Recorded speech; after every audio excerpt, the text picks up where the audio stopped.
हर खबर पर होगी आपकी पकड़। डाउनलोड कीजिए एबीपी लाइव ऐप।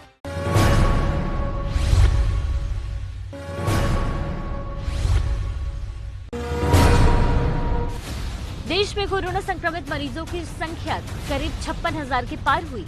एक दिन में करीब 3400 केस बढ़े। 24 घंटे में 103 लोगों की मौत।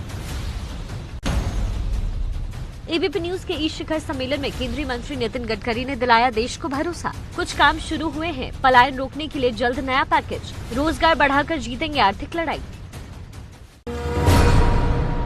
महाराष्ट्र में फैक्ट्री बंद होने के बाद मध्य प्रदेश लौट रहे 16 मजदूरों की ट्रेन से कटकर मौत। औरंगाबाद में ट्रैक पर पटरी पर बिखरी पड़ी हैं रोटियां। पीएम मोदी और राहुल गांधी ने हादसे पर दुख जताया।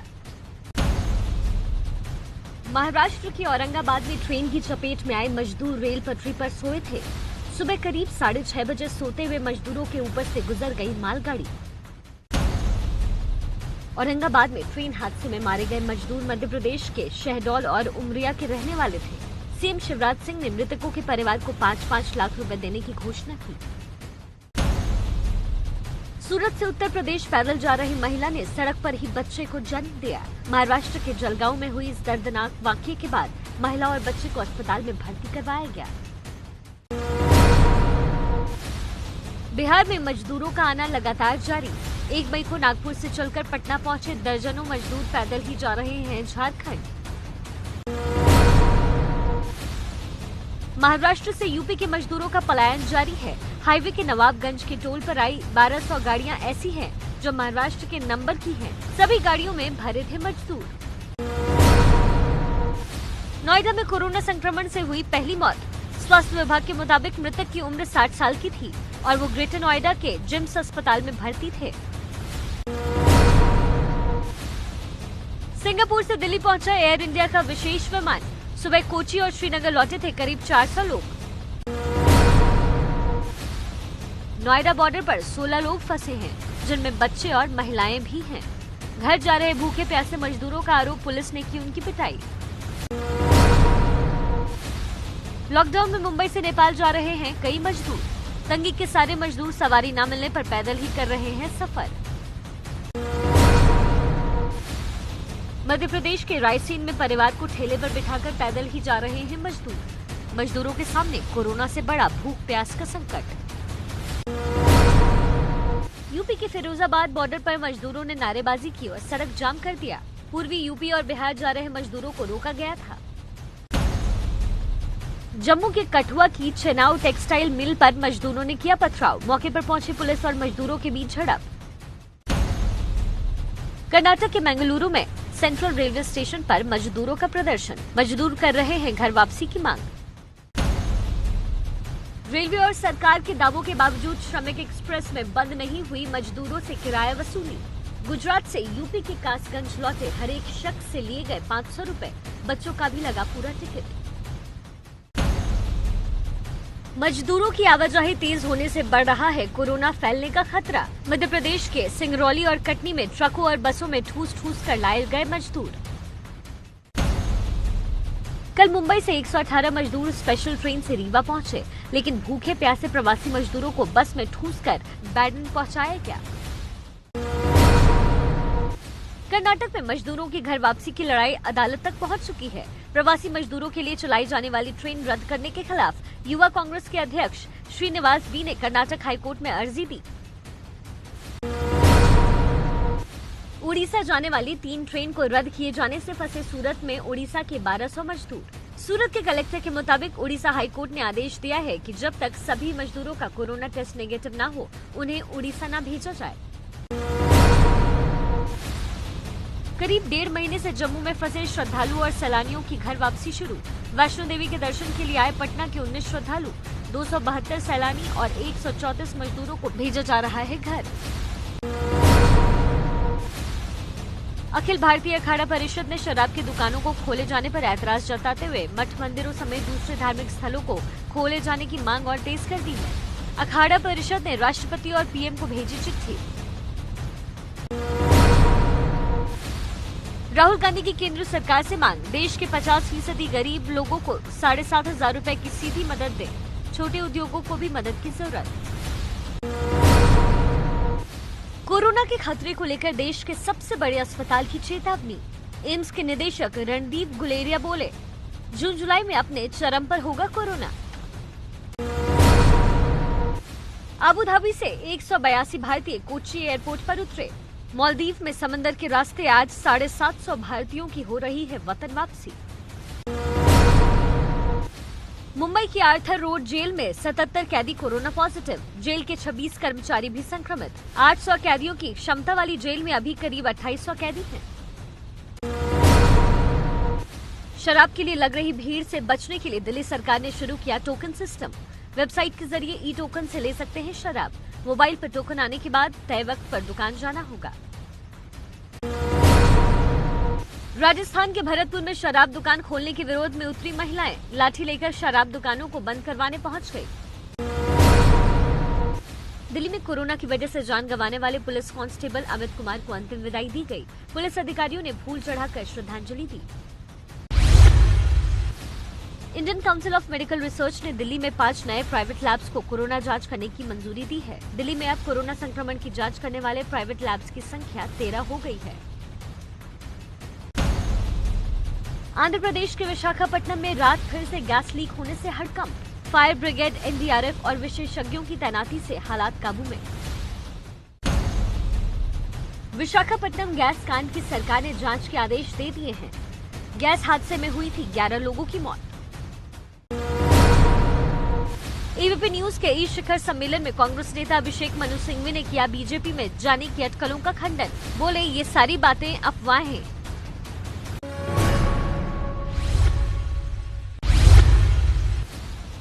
महाराष्ट्र के नासिक में गुरुद्वारे में फंसे 130 श्रद्धालुओं को बसों के जरिए पंजाब वापस भेजा गया।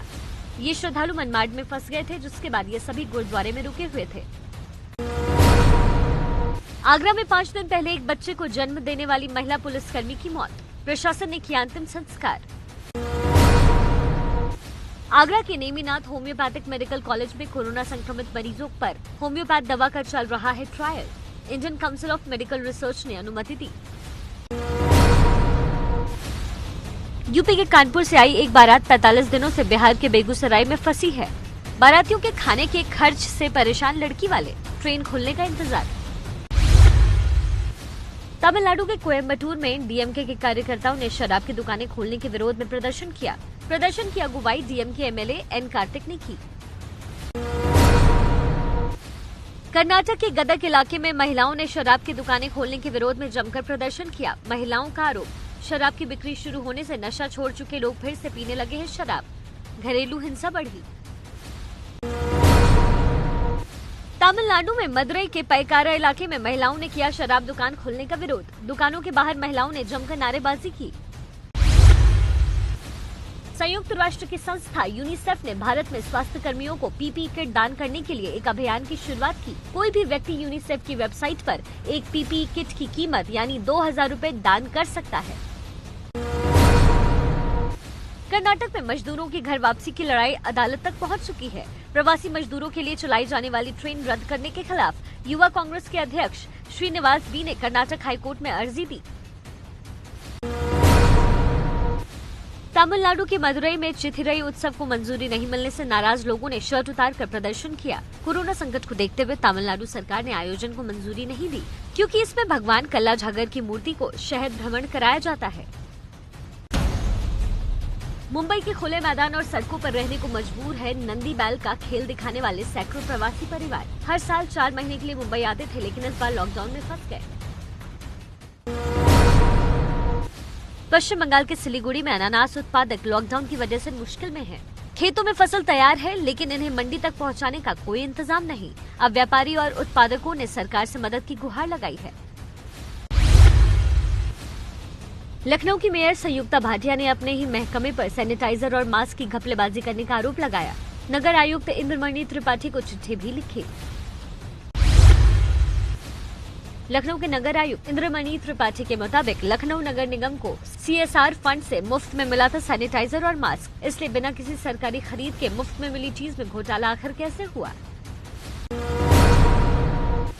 एमपी के रीवा जिले में मंडी प्रबंधक ने शराब के नशे में किया हंगामा, किसानों के साथ बदसलूकी और गाली गलौज की।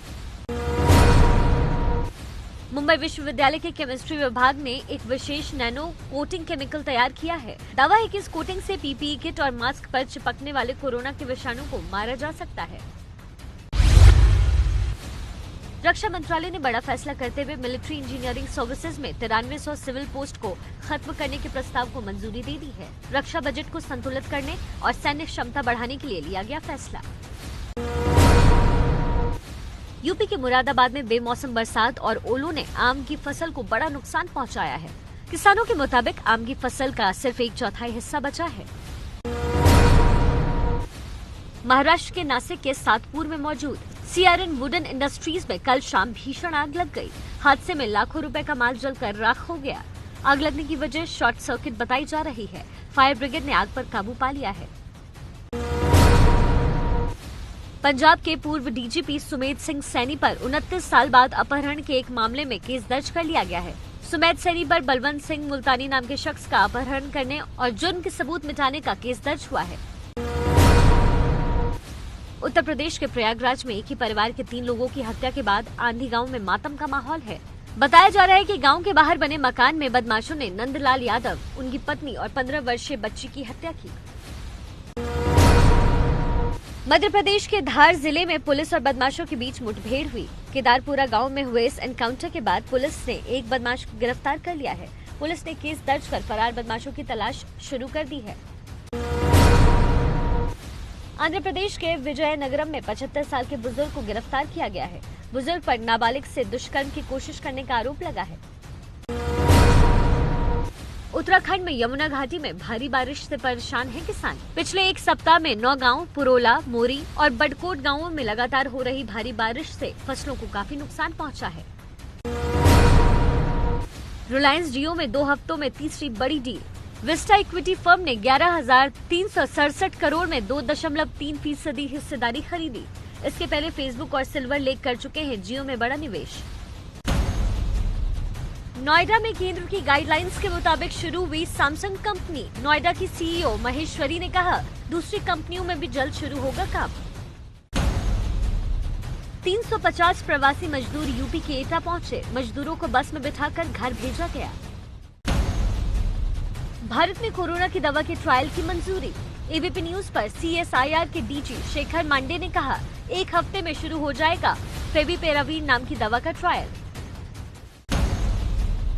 गुजरात के अहमदाबाद में कैडिला फार्मा कंपनी से 21 कर्मचारी कोरोना पॉजिटिव मिलने के बाद packaging department seal. Pharma company Cadila में कोरोना की दवा के लिए रिसर्च भी चल रहा था।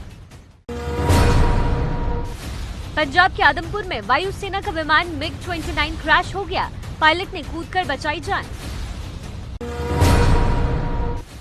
नागपुर में पुलिस ने एक ट्रक से 3,774 बोतलें शराब की जब्त की। मध्य प्रदेश से आ रही थी ट्रक।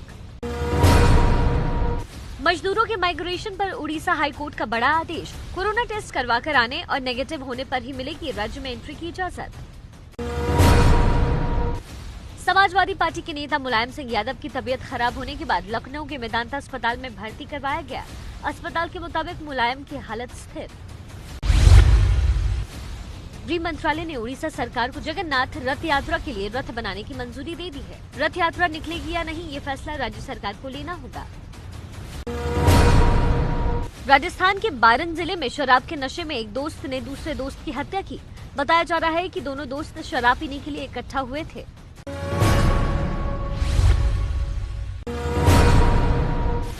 हरिद्वार में छोटी सी दुकान चलाने वाले सुरेंद्र मिश्रा ने अपनी बेटी की शादी के लिए जमा किए रुपए और राशन जरूरतमंद में बांट दिया। करीब 300 लोगों को खाना और राशन दे चुके सुरेंद्र की बेटी की शादी 7 मई को थी, लेकिन लॉकडाउन की वजह से टल गई। गुजरात के अहमदाबाद में एसवीपी हॉस्पिटल से कोरोना संक्रमित 94 मरीजों को ठीक होने के बाद डिस्चार्ज किया गया। स्वास्थ्य कर्मियों ने मरीजों का ताली बजाकर स्वागत किया।